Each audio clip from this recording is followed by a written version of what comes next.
नमस्कार दोस्तों, हमारे चैनल में आपका हार्दिक स्वागत है। आज हम सुन रहे हैं बड़ी मजेदार कहानी माँ माँ उठो माँ। एक भावनात्मक कथा। माँ माँ उठो माँ। एक मासूम सी आवाज ने सन्नाटे को चीर दिया।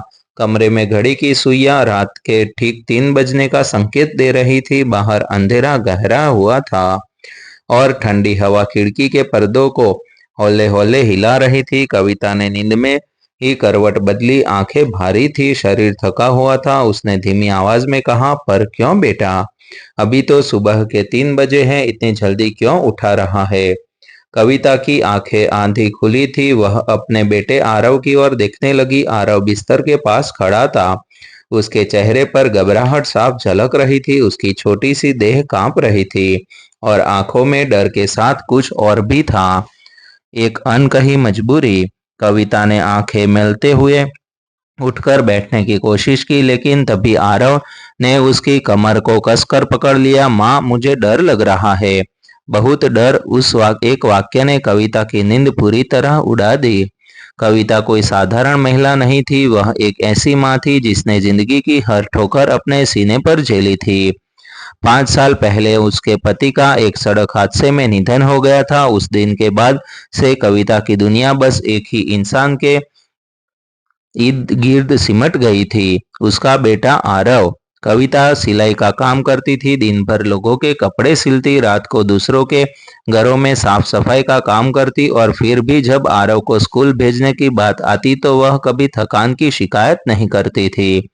उसकी जिंदगी में न कोई सहारा था, न कोई शिकायत, बस एक ही सपना, मेरा बेटा पढ़ लिख जाए, किसी के आगे हाथ न फैलाए। कविता ने आरव को अपने सीने से लगा लिया। डर क्यों लग रहा है बेटा? कोई सपना देखा क्या? आरव कुछ देर चुप रहा, उसकी सांसें तेज थी।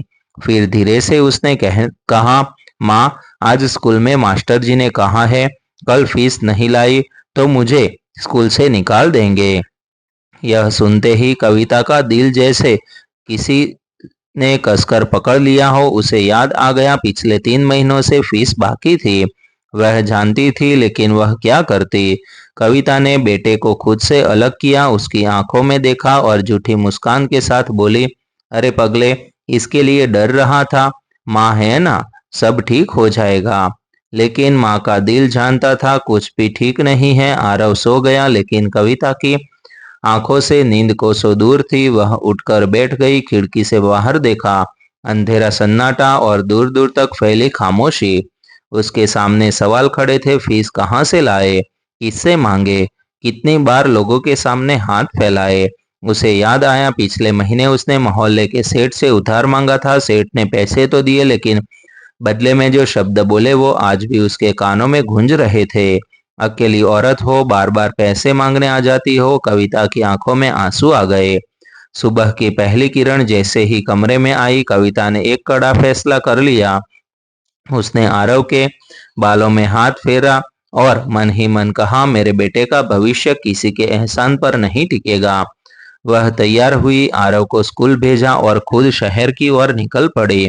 उस दिन कविता ने हर दरवाजा खटखटाया, कहीं ताने मिले, कहीं झूठे वादे और कहीं सीधी मनाही, लेकिन वह रुकी नहीं। शाम होते होते कविता एक बड़े स्कूल के सामने पहुंची, वही स्कूल जहां आरव पढ़ता था। उसने हिम्मत जुटाई और प्रिंसिपल के कमरे में गई। कविता ने हाथ जोड़कर सब सच बता दिया, पति की मौत, अकेली जिंदगी, गरीबी और बेटे का सपना। प्रिंसिपल कुछ देर चुप रही, फिर उन्होंने कहा, कविता जी, आपने माँ होने का फर्ज पूरी ईमानदारी से निभाया है। उन्होंने फीस माफ करने का पत्र आगे बढ़ा दिया। शाम को जब आरव घर आया, कविता ने उसे अपने पास बिठाया और, बेटा, अब तुम्हें स्कूल से कोई नहीं निकालेगा। आरव की आंखों में चमक आ गई। उसने माँ को गले लगा लिया और कहा, माँ, मैं बड़ा होकर आपको कभी रोने नहीं दूंगा। कविता की आंखों में आंसू बह निकले, लेकिन आज ये आंसू दुख के नहीं, गर्व के थे। यह कहानी सिर्फ एक माँ और बेटे की नहीं है, यह कहानी हर उस माँ की है जो भूखी रहकर बच्चे को खिलाती है, और जो टूटकर भी मुस्कुराती है, और जो हर हाल में अपने बच्चे के सपनों को जिंदा रखती है। माँ सिर्फ एक रिश्ता नहीं, माँ एक पूरी दुनिया है।